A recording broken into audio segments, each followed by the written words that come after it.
What if some of the most powerful foods in the Bible were never meant to be seen as ordinary? Most people notice the miracles, the kings, the battles, and the prophecies. But they miss the food, and that is a mistake. Because hidden in Scripture are ancient foods connected to strength, restoration, endurance, cleansing, and life. These were not random details. They fed the hungry, sustained the weak, and became symbols of healing, blessing, and divine provision. So today, we are uncovering 10 biblical foods connected to healing, strength, and restoration.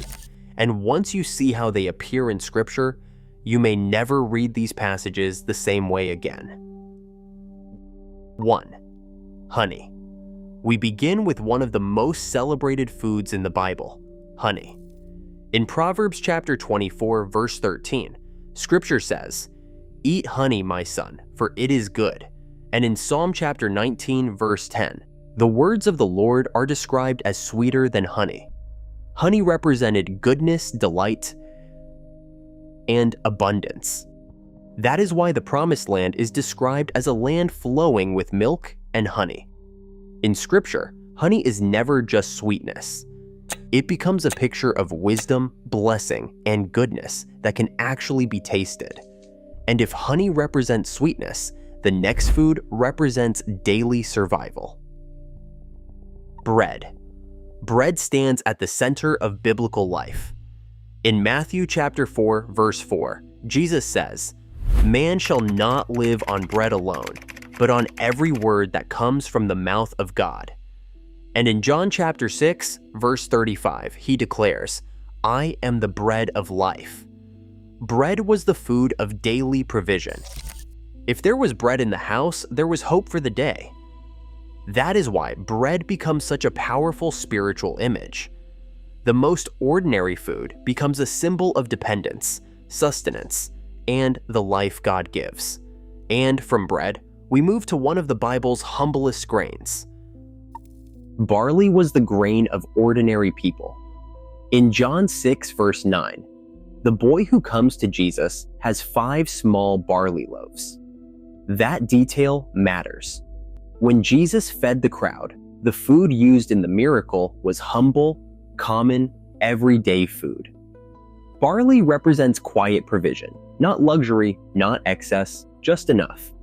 And that is one of the Bible's deepest patterns. God often works through what the world overlooks. From humble grain, we move to a fruit tied directly to restoration. Few foods in Scripture are linked so directly to healing as figs.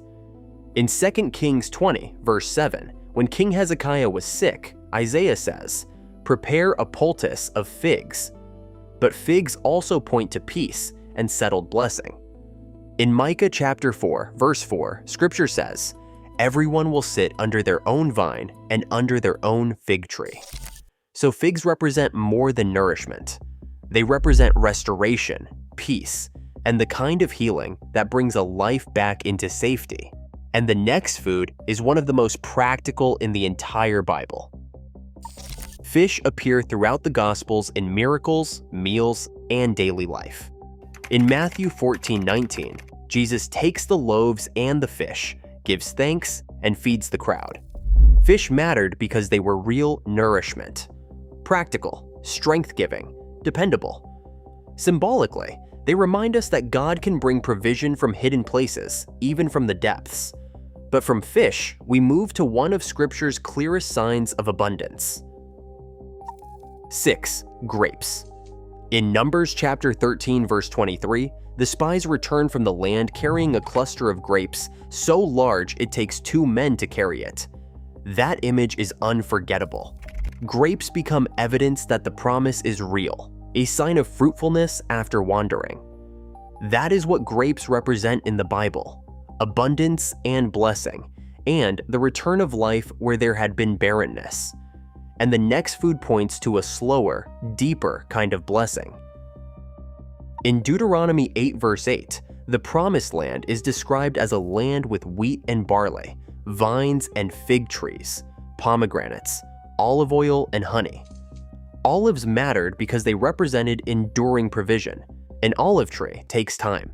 It grows slowly. It requires patience. And that is what makes it such a powerful biblical symbol.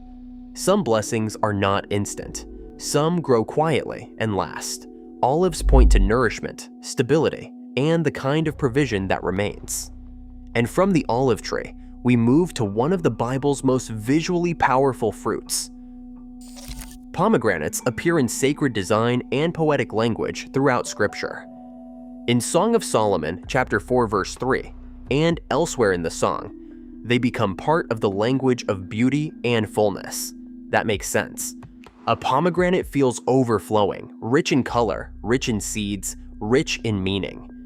In biblical imagery, pomegranates represent abundance, vitality, and flourishing. Some foods speak of survival. Pomegranates speak of fullness. And now we come to one of the humblest foods on the list. 9. Lentils. Steady, strengthening daily nourishment. In Genesis chapter 25, verse 34, Esau eats bread and lentil stew. Most people remember that story for the birthright. Right, but the meal itself tells us something important. Lentils were filling, dependable, and sustaining. They were the kind of food that rebuilt strength. That is what lentils represent. Steady nourishment. Not luxury, not excitement, strength. And that brings us to the final food, one with perhaps the deepest message of all. 10. Bitter herbs. In Exodus 12, verse 8, at Passover, the people are told to eat the meal with bitter herbs. That detail is deeply significant. Bitter herbs were there to make Israel remember bondage, suffering, and deliverance. And that reveals something profound. In Scripture, not all healing begins with sweetness. Sometimes healing begins with truth, with memory, with facing what was bitter and still being brought through it. That is why bitter herbs belong on this list, because biblical restoration is not shallow. It remembers pain and still moves toward freedom. So what do these 10 biblical foods reveal? Honey speaks of sweetness and goodness. Bread speaks of daily life and dependence on God. Barley speaks of humble provision. Figs speak of restoration and peace. Fish speak of practical nourishment. Grapes speak of abundance and promise. Olives speak of enduring blessing. Pomegranates speak of fullness and vitality. Lentils speak of steady strength. And bitter herbs speak of healing through remembrance. This was not accidental. Again and again, the Bible uses physical things to reveal spiritual truths. A meal becomes a message. A harvest becomes a promise. A simple food becomes a sign of divine care. So tell me in the comments which of these 10 biblical foods surprised you the most, and if you want more videos uncovering hidden biblical wisdom, forgotten meaning in Scripture, and ancient truths that still matter today, make sure you subscribe and turn on notifications, because there is always more hidden beneath the surface.